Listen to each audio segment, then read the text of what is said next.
5 o'clock appointment has arrived. Alright, send her in.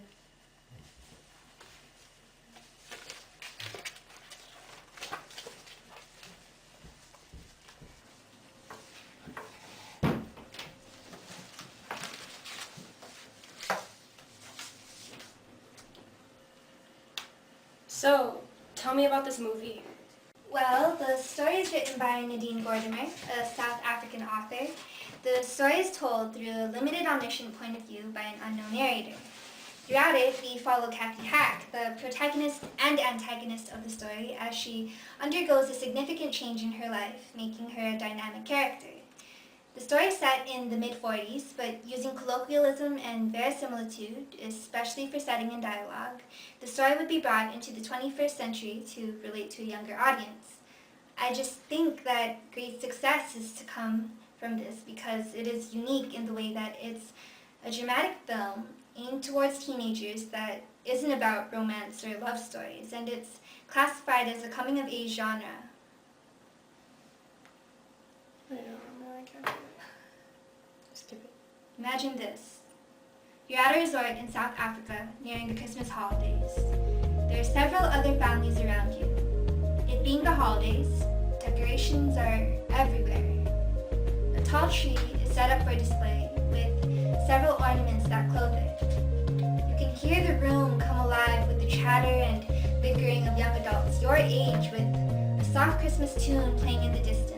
As for yourself, you come from a village that was like a holiday place with its dazzling white buildings that represent innocence and new beginnings and one wide street smelling of flowers. You're unfamiliar with this place and may feel uncomfortable. You feel forced to interact with people while everyone is happy and enjoying their stay. The atmosphere is filled with stereotypical teenagers that make you feel forced to interact with them, while everyone is happy and enjoying their stay.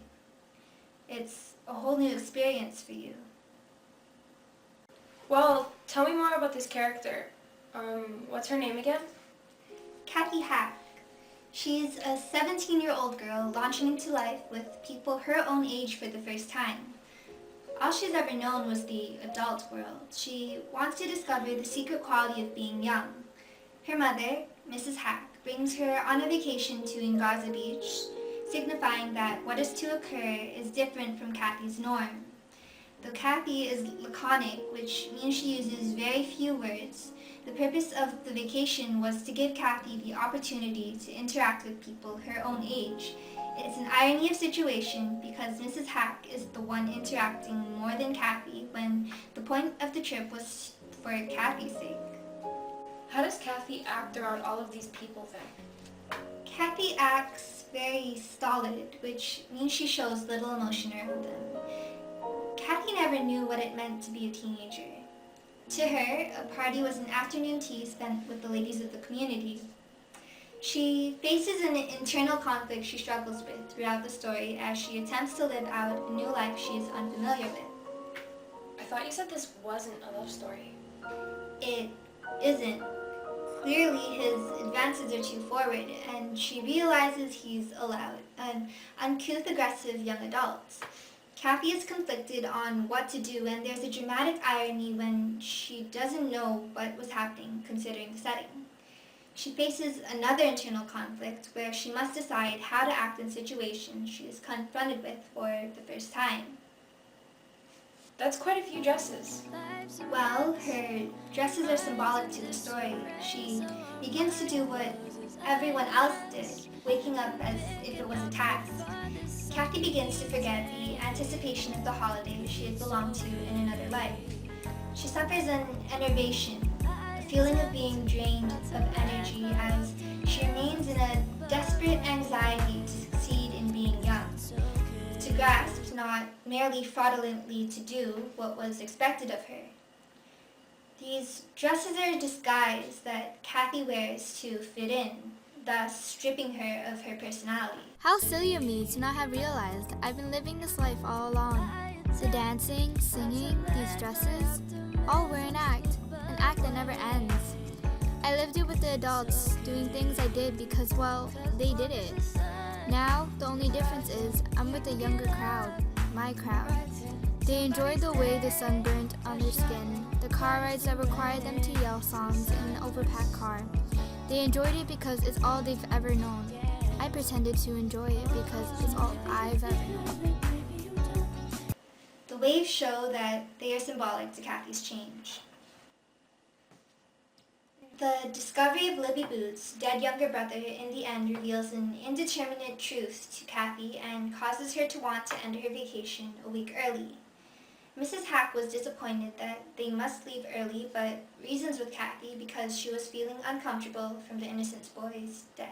This little boy, he just dies? Yes, and this symbolizes the death of Kathy's innocence as a result of her new experiences.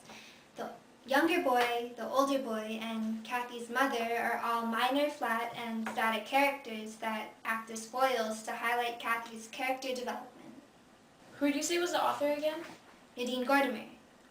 She was born on November 20th, 1923 in Spring, South Africa, and grew up to become an award-winning author. Under the impression that she was born with a heart ailment, she spent her childhood with her mother at tea parties, exempt from any physical activity. I presume that Nadine channeled her life experiences into Kathy Hack's personality. Nadine's mother forced Nadine to live a lonely life, changing her entire character. In a similar way, Kathy lived far apart from people her age, affecting how she thought and acted. How does the country of origin of this story and theme correlate? The story was created in South Africa in 1995 by Nadine Gordimer. As an educated citizen of the country, Gordimer was an active member in trying to eliminate South Africa's apartheid system. She recognized South Africa's history that was constantly being rewritten as there was much debate as to who got there first. The majority of the author's short story themes tie in with the political conditions of the country, segregation. In this case, the author has written the segregation between Kathy and people her age. It's ironic because Kathy is young but acts too old for her age. She goes on vacation to discover what being young means, which is the theme of this movie, her innocence and experience. In other words, you can say that the central topic of this movie would be self-discovery. How would this connect to the audience? Well, as I mentioned earlier, the author uses colloquialism or informal language in dialogue to create verisimilitude in the story, making Kathy's feelings and thoughts relatable. However, there are also morals. The moral of the story is that there are no set expectations. You can't have a set idea in your mind about what life should or shouldn't be.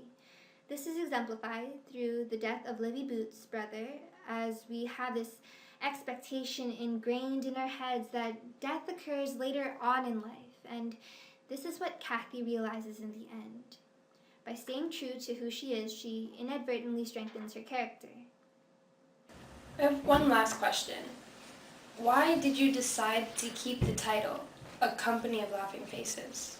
When in a group of people you're comfortable with, you share laughs. It is when you laugh with them, you are all a company of laughing faces. When you begin to question your position within that group and learn that everything is a pattern, you realize that they are a company of laughing faces that you just wish to join because it's all you've ever known, or in this case, all you've ever wanted to know. This is exactly what Kathy realizes in the end. She's been living in a monolithic system, an intractably indivisible and uniform organization, but in reality, the one truth and the one beauty of being young is that there is no one path in life. Ciao! Yeah, okay.